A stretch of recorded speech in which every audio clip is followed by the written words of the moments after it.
Nós sabemos que hoje muitas pessoas comemoram, né, aí o sepultamento, crucificação, a morte do nosso Senhor Jesus.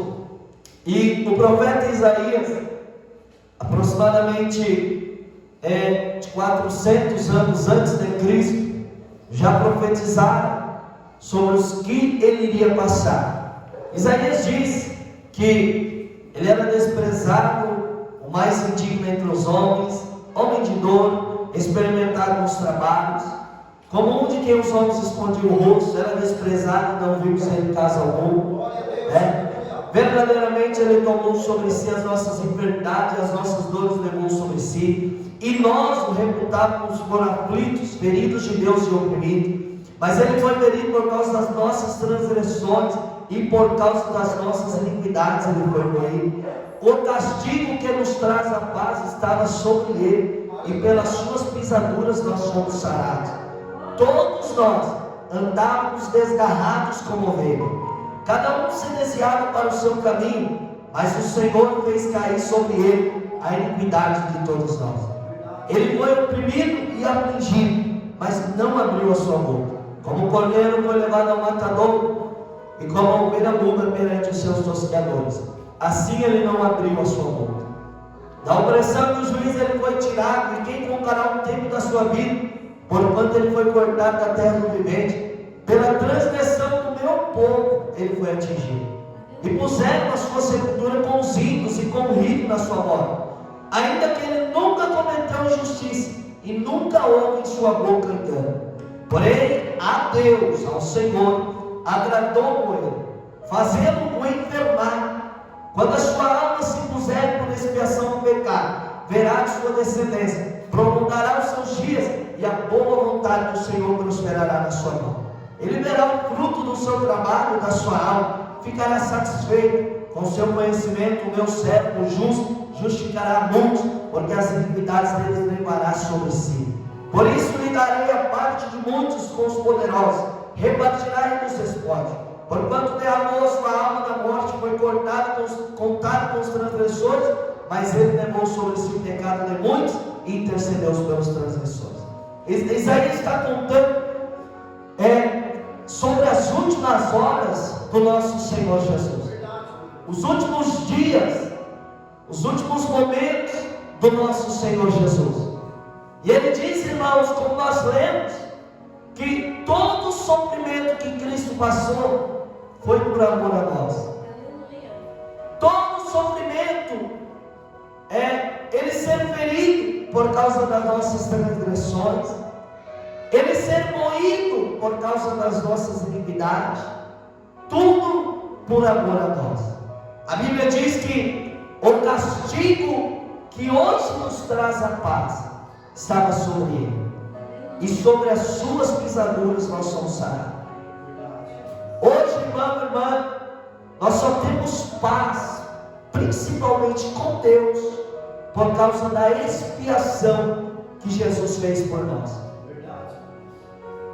Domingo é domingo de Páscoa, e nós sabemos que a Páscoa, ela primeiramente foi instituída, ela foi realizada, a primeira vez que realizaram a Páscoa foi lá no Egito, quando o povo de Israel ainda estava para sair do Egito para a terra prometida, para o deserto, em busca da terra prometida. Deus então institui a Páscoa, passa o modelo, passa as ordenanças de que Moisés e o povo deveriam fazer. Pegar um cordeiro sem mácula, sem mancha, sem defeito, matar aquele cordeiro, o sangue daquele cordeiro deveria ser passado nos umbrais das portas, as portas deveriam ser marcadas com o sangue daquele cordeiro, para que aquilo ali era uma imagem de que quando o anjo da morte passasse sobre o Egito, e sobre a casa que ele fez, que ele contemplava o sangue, a marca do sangue, o anjo da morte não entraria naquela casa, porque saberia que o cordeiro foi morto, para livramento daquela família. E era um cordeiro sem mácula, sem mancha, sem defeito. Tinha que ser um cordeiro saudável, não poderia ser um defeituoso. Era o melhor de uma linhagem, o melhor de uma criação, o melhor cordeiro era separado para o nosso Deus. E tudo isso, irmãos, era a imagem das coisas futuras. Tudo isso era a alusão do que Cristo fez. O cordeiro sem mácula, sem mancha, sem defeito é o Cristo. Jesus sem mácula, sem pecado algum. Jesus sem iniquidade alguma. Jesus sem transgressão alguma. Jesus sem cometer delito algum.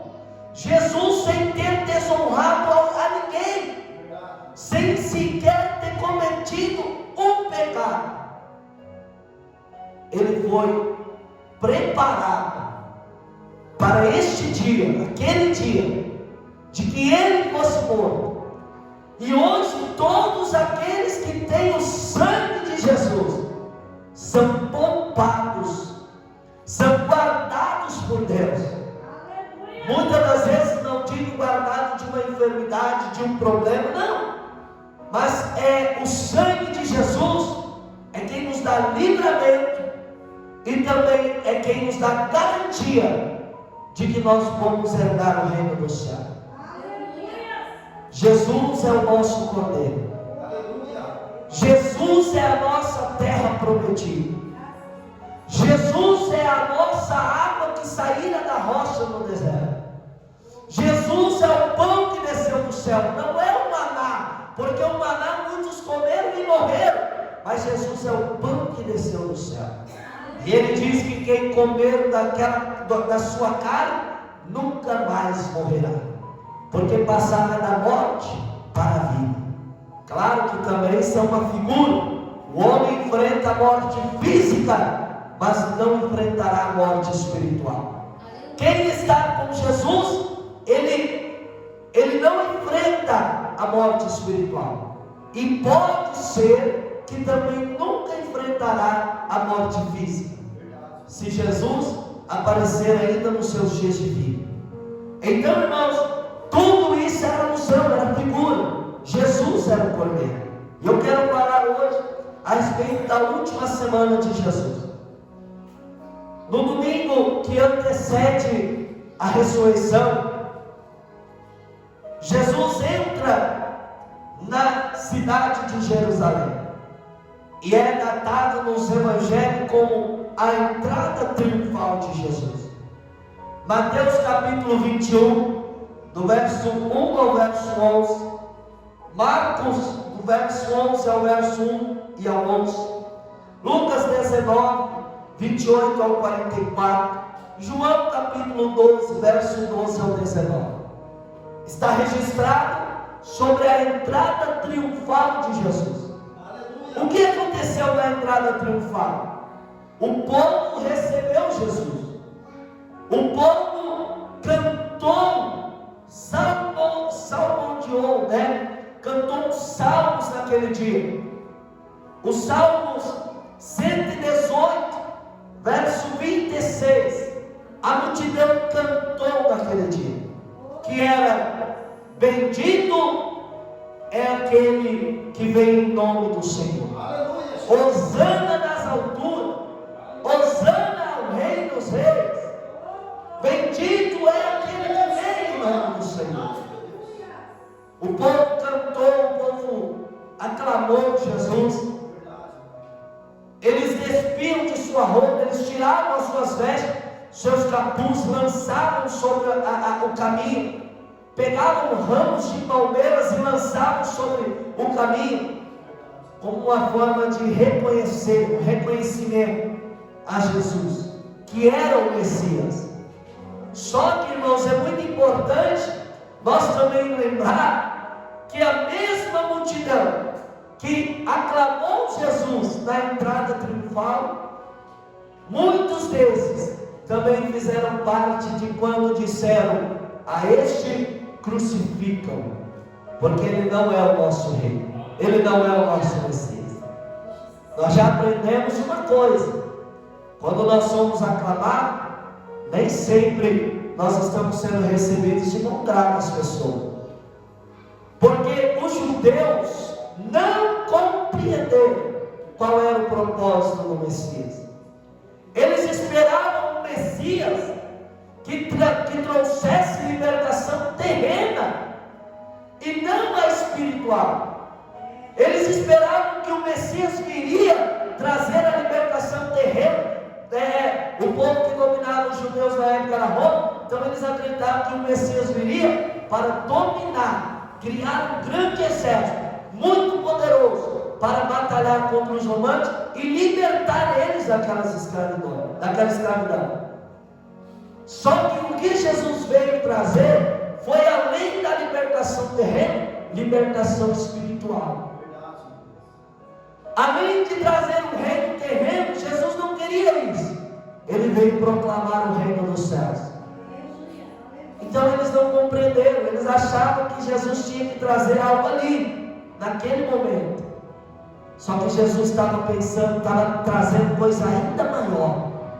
E isso me faz lembrar, irmão, de Isaías capítulo 56, verso 8, quando Deus diz: os meus caminhos não são os seus caminhos, os meus pensamentos não são os vossos pensamentos.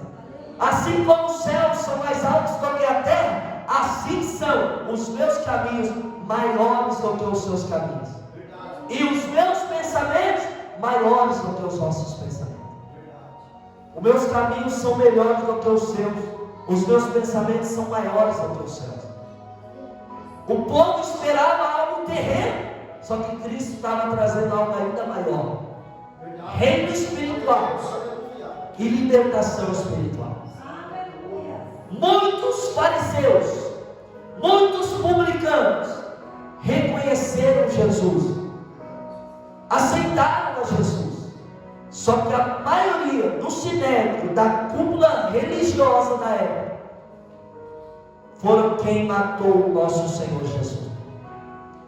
Não foram os romanos, não foram povos estranhos, não foram uma nação gentílica, não. Foi o próprio povo de Israel. Por isso que João capítulo 1, eu acho que no verso 11 diz: veio para os seus, só que os seus não os receberam. Por quê? Porque Jesus veio a princípio para Israel. A princípio Jesus veio para trazer libertação a Israel. Quando a mulher cananeia corre atrás de Jesus, pedindo uma libertação para sua filha enferma, Jesus olha para aquela mulher e ele diz: olha, não é nem se eu tirar de Israel e dar aos cachorrinhos, não é nem se eu tirar dos meus filhos e deitar aos cachorrinhos. Claro que isso também é uma figura de linguagem. Jesus estava dizendo: não é isso eu parar de trazer a Israel, que é o povo, a nação escolhida de Deus, o povo que eu vim, e pregar para as outras nações. Só que essa mulher, ela lembrou lá de Ruth, a Moabita. Ruth não era da nação de Israel, ela era Moabita.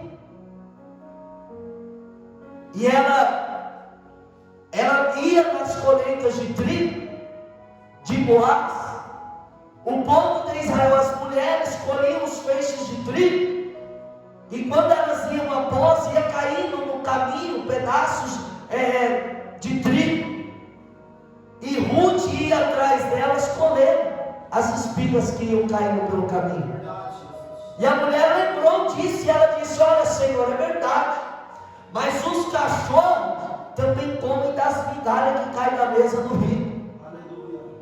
Ela lembrou que, olha, Senhor, é verdade, mas existe uma pequena porção que também é dada para nós que cremos em Ti.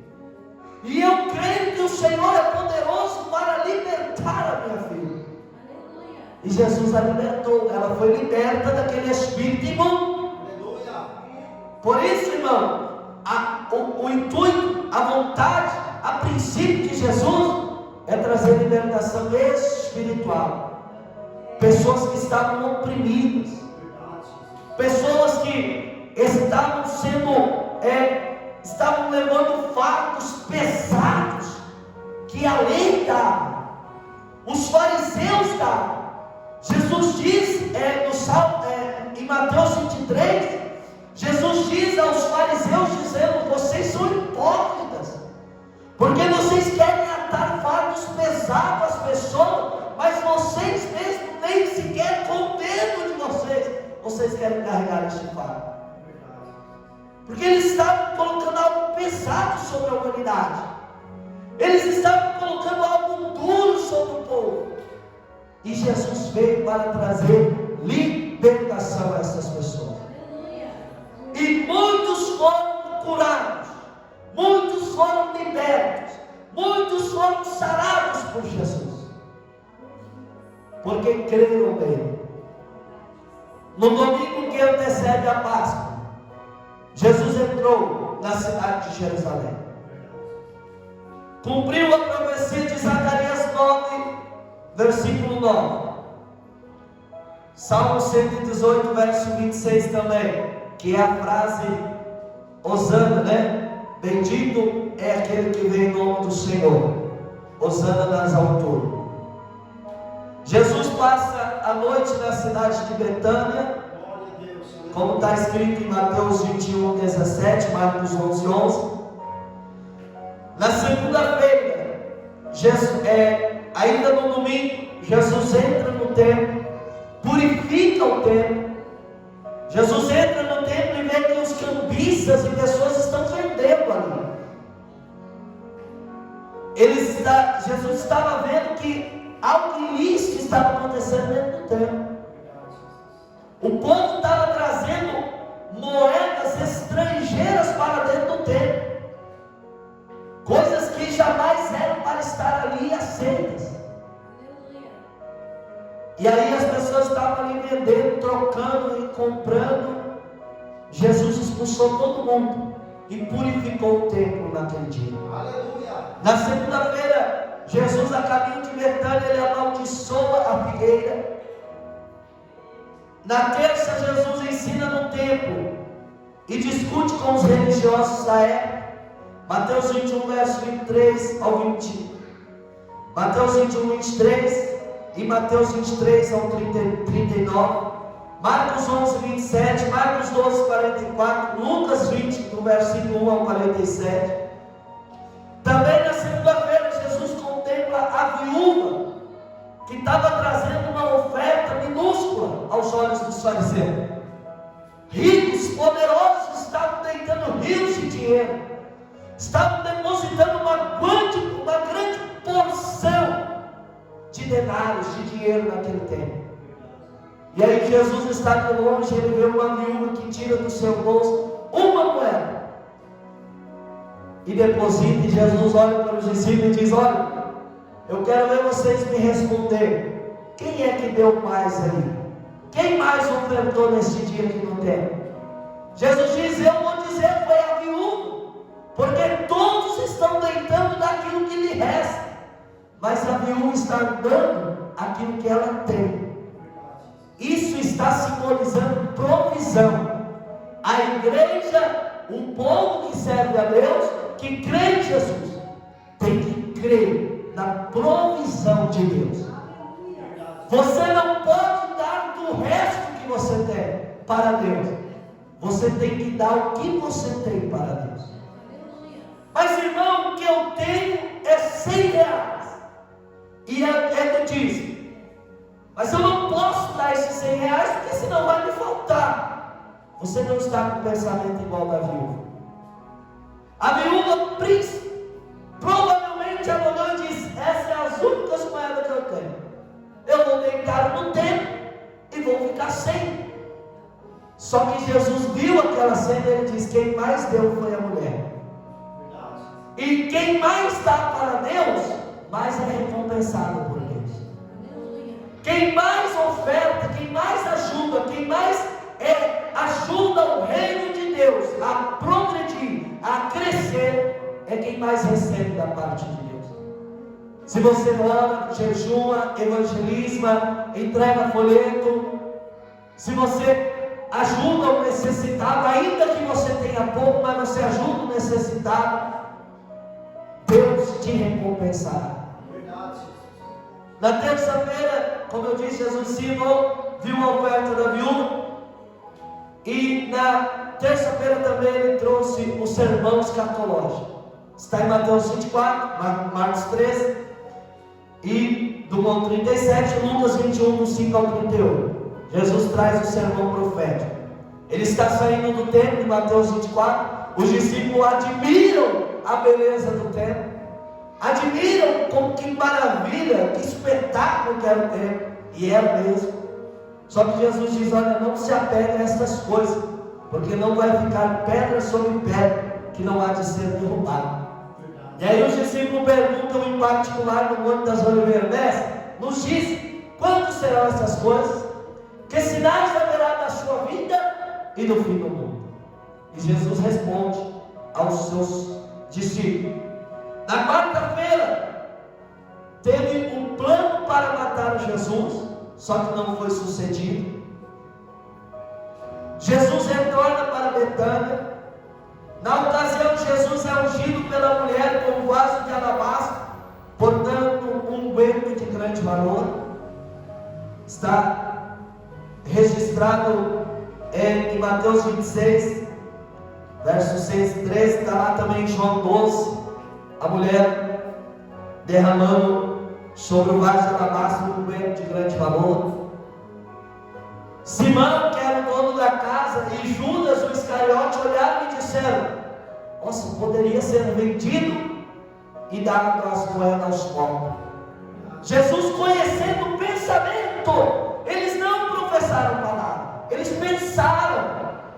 E Jesus, sendo onisciente, conhecendo o pensamento, ele olhou e disse: olha, eu entrei na sua casa, Simão, e você nem sequer me deu um beijo, porque naquela época era da cultura, o dono da casa, quem recebia, dava um beijo.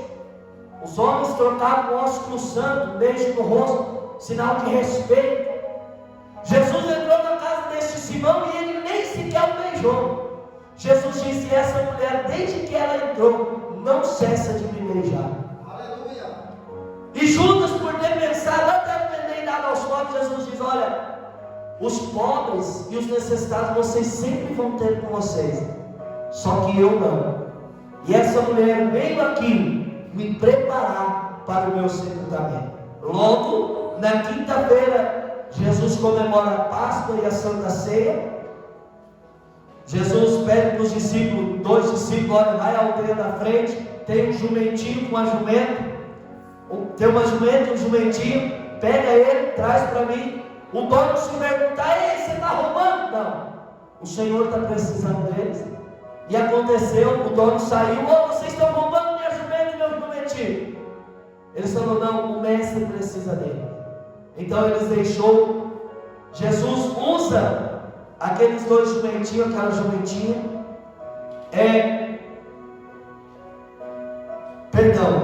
Jesus pede para os discípulos ir em busca de uma casa, porque esse acontecimento do jumento da jumentinha na entrada triunfal. Jesus pede para 2 de seus discípulos ir até uma casa, encontrar ali um lugar que eles possam celebrar a ceia e a Páscoa.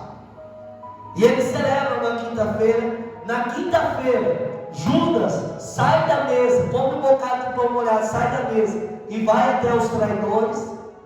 Na quinta-feira mesmo, Jesus diz que ele vai ser entregue morto. Pedro olha e diz: eu jamais vou deixar matar o Senhor. Jesus, vendo a braveza de Pedro, mas conhecendo o interior que é o coração, ele diz: olha, Pedro, ainda nesta noite você vai me negar 3 vezes. Antes que o galo cante, você vai me negar 3 vezes. Na quinta-feira mesmo, Jesus consola os discípulos. Jesus diz para os discípulos: olha, tenham calma, não precisa se perturbar. Eu vou morrer, mas ao terceiro dia eu vou ressuscitar. Só que os discípulos não lembraram que Jesus tinha dito essas coisas. Mas Jesus consola os discípulos. Jesus vai para o Getsemane na quinta-feira à noite.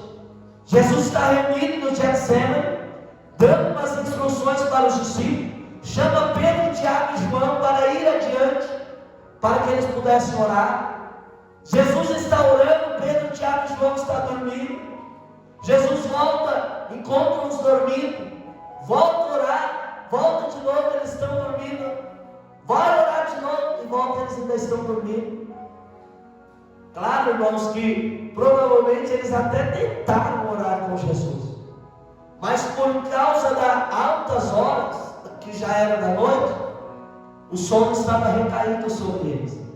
Por isso que Jesus diz: olha, vigiai e orai, para que vocês não caiam em tentação. Na quinta-feira, Jesus é preso no Getsemane, é levado para o Sinédrio, é zombado pelos soldados, é ali sentenciado por Caifás, é dito como blasfêmia, tomado como blasfêmia, é levado para, na sexta-feira, ele é levado para Pôncio Pilatos. Pôncio Pilatos tenta ajudar Jesus de alguma forma, mas já estava sofrendo uma crise tão grande na época, que se ele fosse contra os decretos de Roma, provavelmente ele perderia a sua cabeça. Já estava sofrendo uma crise tão grande, e isso ainda vem acontecer com ele. E aí ele luta, ele fala: olha, mas eu não achei mal nenhum neste homem, por que vocês querem prendê-lo? Porque até então Pôncio Pilatos estava entendendo como prendê-lo. Glória a Deus, aleluia. E aí Pilatos lembrou: olha, se vocês quiserem, é de costume nosso liberar um homem e prender o outro. Liberaram Barrabás porque a multidão pediu Barrabás. E aí quando ele falou: e de Jesus, o que eu vou fazer? Vou prender? A multidão gritou: não, crucificam, mata ele, porque ele não é o nosso Messias. Pelo contrário, ele é um blasfemo, porque ele, sendo homem, está se constituindo Deus. Na sexta-feira, Jesus é julgado por Pilatos e por Herodes. Os dois, como nós lemos na Bíblia, os dois já tinham inimizade. Os dois eram inimigos e não se batiam. Mas naquele dia, por causa de Jesus, eles se reataram a amizade, voltaram a ser amigos de novo. Jesus é julgado por Pilatos na sexta-feira. Jesus anda na Via Dolorosa, o caminho até o Gólgota. Irmãos, Jesus foi mutilado. Jesus sofreu uma das maiores torturas, porque, como eu já disse em outras vezes,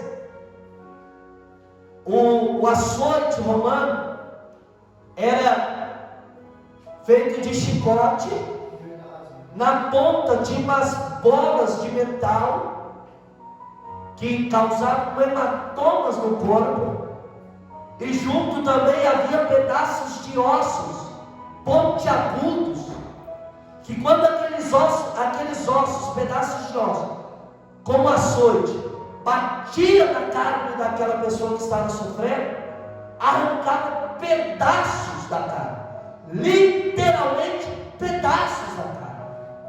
Jesus foi mutilado pelo Império Romano.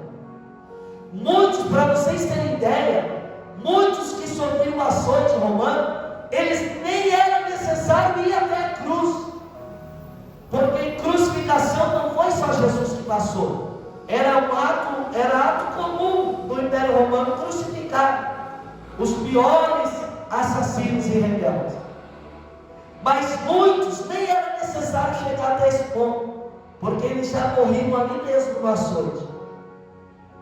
Jesus foi mutilado de tal forma que provavelmente órgãos do nosso Senhor Jesus estavam expostos. Muito provavelmente a carne viva estava exposta. Por que eu estou falando isso? Para chocar nós? Não. É para mostrar o que Jesus suportou por nós. Aleluia.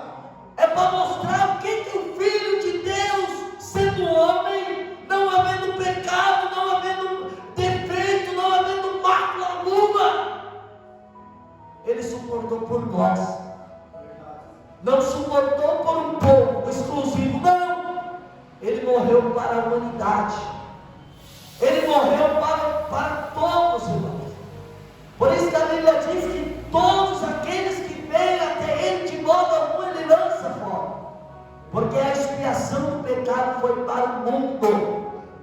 João 3,16, Deus amou o mundo. Não é Deus amou a igreja, Deus amou Israel, não, Deus amou o mundo, que Ele deu o seu próprio Filho para morrer por nós. Aleluia, Jesus. Para que todo aquele que crê no Filho nunca pereça, mas tenha vida eterna. No sábado, na sexta-feira ainda no Gólgota, Jesus, eles repartem ali as suas vestes, jogam sorte, para cumprir também os salmos. Eles jogam sorte sobre as vestes de Jesus. Ali perto da cruz havia vinagre, e eles molharam uma esponja, e Jesus já estando naquela situação, porque as mãos eram pregadas e os pés eram colocados sobre uma tábua e um prego, que para Jesus dizer eu estou com sede, ele tinha que retrair o seu corpo todo. A dor era imensa, o músculo Jesus tinha que retrair para respirar e falar. Era algo doloroso, era uma morte dolorosa. Quem via não suportava ficar na beira do monte vendo aquela cena. Aleluia, Jesus. Não tinha como de não chorar vendo Jesus se contorcer, revirando o seu corpo, se esfregando sobre os ossos para encontrar força para falar. Uma das frases que ele diz é: Pai, perdoa, porque eles não sabem o que eles estão fazendo. Depois ele diz: eu tenho sede, estando em agonia. É a morte por asfixia. Jesus já estava ficando sem ar, já estava morrendo, à beira da morte, na ânsia da morte. O Salmo 22, que vai retratar a cruz de Cristo, diz que bois de Baçã estavam ali rodeando, eram demônios. O reino espiritual estava em trevas, estava em guerra naquele dia, porque estavam vendo, contemplando, Satanás estava contemplando que Jesus estava cumprindo a vontade do Pai. Aleluia. Satanás estava contemplando que ele tentou fazer com que Jesus parasse. Ele pediu, ele mostrou a glória do mundo, ele ofereceu o reino do mundo, mas Jesus não aceitou. A preço do quê? A preço de sangue, a preço de expiação, a preço de nós sermos salvos, a preço de nós sermos libertos, a preço das nossas enfermidades, as nossas feridas estar sobre ele naquele dia. O mundo espiritual estava em guerra naquele dia. Jesus diz: eu tenho sede e agonia, sofrendo. Molharam esponja no vinagre, deram vinagre para ele, para cumprir também a profecia que estava escrita, que tinha dito. Quando Jesus já via perto das 3 horas da tarde do domingo, da sexta-feira, perdão, Jesus olhou e disse: Pai, está consumado. Todas as profecias que estavam escritas a respeito de mim, sobre a cruz, eu cumpri elas. Está consumado. Em tuas mãos eu entrego meu espírito. E naquele dia Jesus inclinou a cabeça e morreu. A Bíblia diz que o céu se tornou em trevas. A Bíblia diz que houve um grande terremoto. Mateus capítulo 27 diz que mortos, santos, homens santos mortos, ressuscitaram naquele dia. E as suas mulheres o receberam. Imagina, irmão, que situação. Um santo, justo. A mulher está lá chorando: meu marido morreu. De repente bate na porta. Já está acontecendo um terremoto, já está acontecendo a escuridão. A mulher: quem é? Sou eu, seu marido. Imagina, irmãos, que cena, que acontecimento. Mortos, homens ressuscitaram no dia da morte de Jesus. Mas irmão, esses que ressuscitou, tornaram a morrer? Tornaram a morrer. Ressuscitaram porque a vida estava morrendo. E os mortos ressuscitaram para a glória de Deus, mortos santos. E lá em Hebreus 11 é falado sobre eles. Lá em Hebreus 11 diz: muitas mulheres receberam seus mortos, né?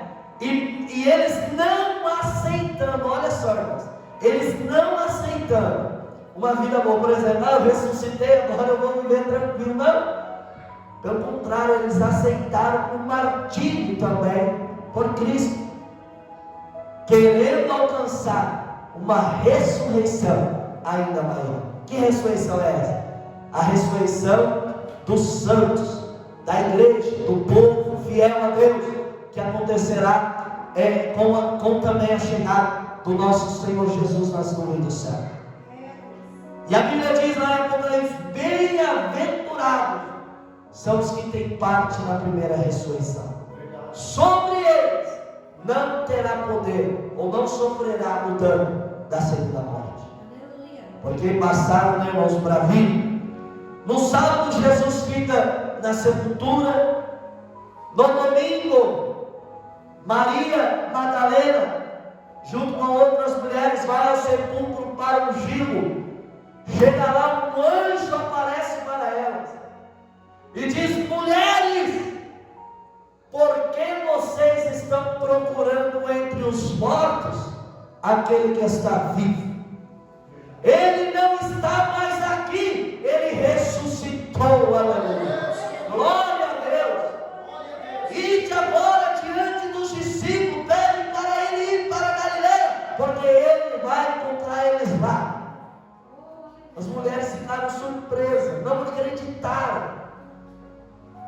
E no Evangelho diz que Maria Madalena estava lá e ela viu um homem que estava cuidando da horta. E esse mortalista disse: mulher, por que você está chorando? Ela falou: mas Senhor, eu estou chorando porque levaram o corpo do meu mestre. E se foi você que levou, me devolva, para que nós possamos chorar em paz, para que nós possamos ter um luto digno. Roubaram o corpo do mestre. Quando aquele homem se aproximou e disse Maria, ela reconheceu que ele era o Cristo. Ele diz: Maria, vai até os meus discípulos, passa na casa de Pedro. Ei, irmão, presta atenção. Pedro, por ter negado Jesus, ele estava se sentindo envergonhado. Pedro não queria mais se juntar aos discípulos, porque ele estava se achando indigno daquilo. Pedro traiu Jesus e ele foi se esconder. Ele não quis ficar junto dos discípulos. Só que quando Jesus disse para Maria: Maria, vai até os meus discípulos e passa também na casa de Pedro. Fala para Pedro, Maria, que eu também quero ver ele. Não é para ele ficar de fora, não. Não é para ele achar que eu estou com remorso, eu estou com ódio, com raiva dele, não. Porque ele é homem, ele é mortal, ele é um ser humano, ele é pecador. Diga para ele, Maria, as boas novas. Fala para ele que eu ressuscitei. E logo em João capítulo, lá em João, no último capítulo, a Bíblia diz que Jesus está na beira da praia e ele grita para eles que estavam pescando. Porque Pedro voltou aos discípulos e disse: olha, vamos pescar. Já que o nosso mestre morreu, acabou tudo. Eles estavam achando, Atos capítulo 6, vai dizer de um certo Judas e de um outro homem, que esqueci agora, não veio na mente, que se levantaram nos tempos antes de Jesus, 400 homens junto com eles, Judas e Teudas, se levantaram antes de Jesus nascer e vir ao mundo, dizendo que era o Messias. Levantou 400 homens, só que enquanto eles morreram, os 400 foram dispersos. Como os discípulos já sabiam dessas coisas, os discípulos falaram: olha, o nosso mestre morreu, o que nos resta agora é nós ficar dispersos, o que nos resta agora é nós voltarmos às nossas antigas funções, vamos pescar. Jesus está na beira da praia e grita: homens, tem algo de comer? Eles não têm. Nós tentamos pescar a noite inteira, mas não pescamos nem sequer um peixinho. Jesus diz: lança a rede do lado direito. Irmão, os discípulos certamente lançaram a rede do lado direito, do lado esquerdo, mudaram a rota do barco, foram para outro ponto, foram para lá, foram para cá, mas não pescou. Só que quando Jesus diz: ei, lançam a rede do lado direito, eles disseram assim: sobre a tua palavra eu vou lançar a rede. Quando eles lançou a rede do lado direito, a Bíblia diz que a rede veio cheia de peixe. E João, o discípulo que Jesus amava, olhando e vendo que era o Cristo, ele olha para Pedro e diz: Pedro, é Jesus. Quando Pedro viu que era Jesus, ele não esperou o barco chegar até a beira da praia. Ele pulou do barco, saiu nadando, desesperado, a encontrar com Jesus. Quando ele chega lá, ele vê Jesus, irmão. Certamente Pedro ficou numa felicidade. Ele não traiu o Senhor, mas aqui está o Senhor. Me deram uma notícia de que o Senhor havia ressuscitado, mas eu não creio. Aí Pedro volta a ajudar os discípulos para descer a rede cheia de peixe. Jesus assenta ali na beira da praia com eles. Tinha peixe e pão. Jesus olha para Pedro e diz: Pedro, você me ama, Pedro? Ele diz: Senhor, tu sabes que eu te amo. Jesus diz: então cuida da minha ovelha. Aí Jesus de novo: Pedro, você me ama, Pedro? Ele diz: Senhor, tu sabes que eu te amo, né? Pedro estava até então dizendo: mas por que ele está perguntando essas coisas? Jesus diz: apacenta a minha ovelha. Só que quando Jesus falou pela terceira vez, Pedro chora. Provavelmente ele chorou, porque ele se lembrou que 3 vezes ele negou, e 3 vezes também ele confessou que amava Jesus. Jesus diz: Pedro, você me ama, Pedro? Pedro chorando disse: Senhor, tu sabes de tudo, Senhor, tu sabes que eu te amo. Jesus diz: então apacenta a minha ovelha. Pedro se sentiu perdoado ali. Pedro se sentiu tão perdoado naquele dia, porque ele achava que Jesus teria remorso, mas não. E hoje, irmãos, Jesus está vivo. No domingo ele ressuscitou, apareceu aos seus discípulos, depois a 40, apareceu, ficou 40 dias ainda com eles. Mateus 28, Marcos 16, Lucas 24, João 20, 21, Atos 1, 3, 9, Apocalipse 15, do 5 ao 7, 1 Coríntios 15, 5 e 7, vai falar sobre a ressurreição de Jesus. E hoje Jesus está vivo, para a glória de Deus. A expiação que nós lemos aqui em Isaías 53, verso 11, verso 10, que diz assim: porém ao Senhor agradou Moisés, fazendo enfermar. Quando a sua alma se puser por expiação do pecado, verá então a sua descendência, prolongará os seus dias, e a boa vontade do Senhor prosperará no seu nome. A expiação do pecado foi concluída e completada por nosso Jesus. Hebreus capítulo 9 vai dizer que nós não necessitamos mais de um sacrifício. Na verdade diz que nós não temos um sumo sacerdote que não saiba compadecer de nossas fraquezas. Pelo contrário, nós temos um que, como homem, suportou todas as nossas fraquezas. Ele pode compadecer de nós. Ah, irmão, mas eu tenho falhado, eu tenho pecado. Jesus pode compadecer de você. Você não tem um sumo sacerdote que não sofreu. Pelo contrário, você tem um que sofreu como homem, na carne, na pele, o que é servir a Deus. E hoje Ele compadece por nós. Jesus hoje é o advogado fiel que nós temos diante do Pai. Jesus hoje é o nosso mediador entre Deus e o homem. Aleluia! Glória a Deus! Jesus é a nossa salvação. Jesus é a nossa ressurreição, é a nossa Páscoa. Jesus é o Salvador do mundo e da nossa vida. Amém?